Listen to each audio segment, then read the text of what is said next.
ಅತಿ ಪರಿಶುದ್ಧವಾದ ನಾಮಕ್ಕೆ ಸ್ತೋತ್ರವಾಗಲಿ. ಕ್ರಿಸ್ತನ ಕೃಪೆ ಇನ್ನೊಂದು ಮುಂಜಾನೆಯಲ್ಲಿ ಈ ಉದಯ ಕಾಲದಲ್ಲಿ ನಾನು ನಿಮ್ಮೆಲ್ಲರನ್ನ ಭೇಟಿ ಮಾಡುವುದರಲ್ಲಿ ಸಂತೋಷ ಉಳ್ಳವನಾಗಿದ್ದೇನೆ.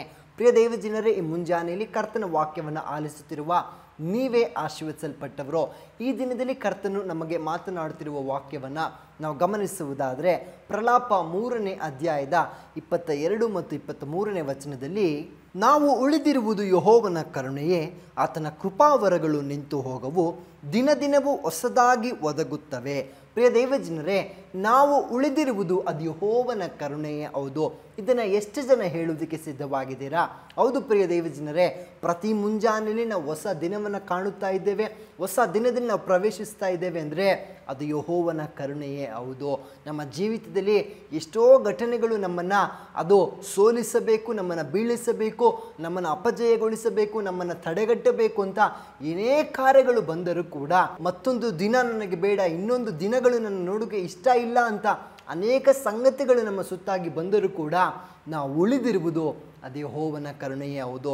ನಾವೇ ಎಷ್ಟೋ ಬಾರಿ ಯೋಚಿಸ್ತೀವಲ್ವಾ, ಯಾಕಾದರೂ ಇದೆಯೋ ಈ ಜೀವಿತ, ಯಾಕಾದರೂ ಮತ್ತೆ ನಾನು ಆ ಕೆಲಸಕ್ಕೆ ಹೋಗಬೇಕು, ಯಾಕಾದರೂ ಮತ್ತೆ ನಾನು ಆ ವ್ಯಕ್ತಿನ ನೋಡಬೇಕು, ಹಾಗೆ ಹೀಗೆ ಅಂತ ಮತ್ತೆ ಮುಂದೆ ಒಂದು ಕಾರ್ಯವನ್ನು ಮಾಡೋದಕ್ಕೆ ನಾವು ಪ್ರಯತ್ನಿಸುವುದಿಲ್ಲ, ಇಷ್ಟಪಡುವುದಿಲ್ಲ.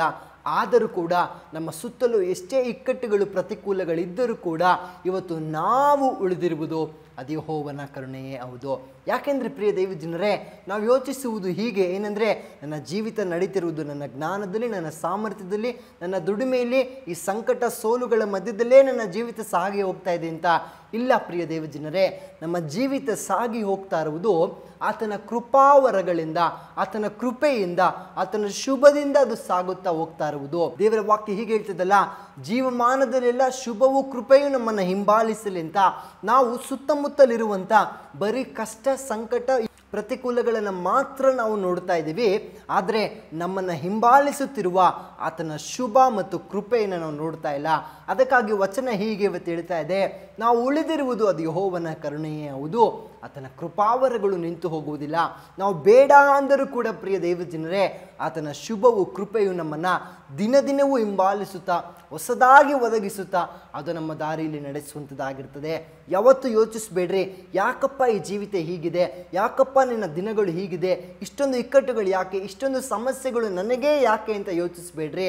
ಇವತ್ತು ದೇವರ ವಾಕ್ಯ ನಿಮ್ಮನ್ನು ಹೀಗೆ ಎಚ್ಚರಿಸ್ತಾ ಇದೆ, ನಿಮ್ಮನ್ನು ಆತನ ಕೃಪಾವರಗಳು ಅದು ನಿಂತು ಹೋಗದಂತೆ ದಿನ ದಿನವೂ ಹೊಸದಾಗಿ ಒದಗಿಸುತ್ತಾ ಆಶೀರ್ವದಿಸಿ ನಿಮ್ಮನ್ನು ಮುನ್ನಡೆಸ್ತಾ ಇದೆ. ಜೀವಮಾನದಲ್ಲೆಲ್ಲ ನಿಮ್ಮನ್ನು ಆತನ ಶುಭವು ಕೃಪೆಯು ಹಿಂಬಾಲಿಸುತ್ತಾ ಪ್ರತಿನಿತ್ಯವೂ ನಿಮ್ಮ ಜೀವಿತದಲ್ಲಿ ಆಶೀರ್ವಾದದಿಂದ ನಡೆಸುವುದಕ್ಕೆ ಆತನು ಶಕ್ತರಾಗಿದ್ದಾರೆ.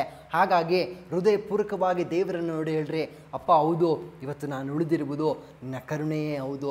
ಎಷ್ಟೋ ಪ್ರತಿಕೂಲಗಳು ಬಂತು ಕರ್ತನೆ, ಎಷ್ಟೋ ಇಕ್ಕಟ್ಟುಗಳು ಬಂತು, ಎಷ್ಟೋ ಅಪಜಯಗಳು ನನ್ನ ಮುಂದಾಗಿ ನಿಂತುಕೊಳ್ತು, ಆದರೂ ಕೂಡ ನಾನು ಉಳಿದಿರುವುದು ಯೆಹೋವನ ಕರುಣೆಯೇ ಹೌದು ಅಂತ ಒಪ್ಪಿಸಿಕೊಟ್ಟು ಪ್ರಾರ್ಥಿಸೋಣವೇ. ಪರಿಶುದ್ಧಾತ್ಮನೇ ನಿಮಗೆ ಸ್ತೋತ್ರ. ಈ ಮಕ್ಕಳು ಇವತ್ತು ಯಾವ ಕಷ್ಟ ಸಂಕಟಗಳಲ್ಲಿದ್ದಾರೋ ನೀನು ಬಲ್ಲವನು ಕರ್ತನೆ. ಆದರೆ ನಾವು ಪ್ರಾರ್ಥಿಸ್ತೇವೆ, ಅಪ್ಪ ಅವರು ಉಳಿದಿರುವುದು ಅದು ನಿನ್ನ ಕರುಣೆಯೇ ಹೌದು, ನಿನ್ನ ಕೃಪಾ ವರಗಳು ನಿಂತು ಹೋಗದಂತೆ ಈ ದಿನವೂ ಅವರಿಗದು ಹೊಸದಾಗಿ ಒದಗಿ ಬರಲಿ ಅಂತ ಪ್ರಾರ್ಥಿಸ್ತೇನೆ. ಆಶೀರ್ವದಿಸಿ ನಡೆಸಿರಿ. ಈ ದಿನದಲ್ಲಿ ಅಪ್ಪ ಹೊಸದಾಗಿ ಒದಗಿ ಬರುವ ಆ ಕೃಪೆ ಅವರಲ್ಲಿ ಸಂತೋಷ ಸಮಾಧಾನವನ್ನು ಉಂಟು ಮಾಡಲಿ ಅಂತ ಪ್ರಾರ್ಥಿಸ್ತೇನೆ. ಯೇಸು ಕ್ರಿಸ್ತನ ನಾಮದಲ್ಲಿ ತಂದೆಯೇ, ಆಮೇನ್ ಆಮೇನ್. ದೇವರು ತಾನು ನಿಮ್ಮನ್ನು ಆಶೀರ್ವದಿಸಲಿ. Thank you. ಬೇಕಾದ ಸ್ಥಳ God's grace prayer hall, Sunkadakatte, Magadi ಮುಖ್ಯ ರಸ್ತೆ, ಬೆಂಗಳೂರು 560091. ಗೂಗಲ್ ಮ್ಯಾಪ್ಸ್ ನಲ್ಲೂ ಕೂಡ ಗಾಡ್ಸ್ ಗ್ರೇಸ್ ಪ್ರೇಯರ್ ಹಾಲ್ ಎಂದು ನೀವು ಸರ್ಚ್ ಮಾಡಬಹುದು. Further details and prayer support, contact Word to God Ministries, Bangalore. Phone 9008725814, 9008725815. God bless you.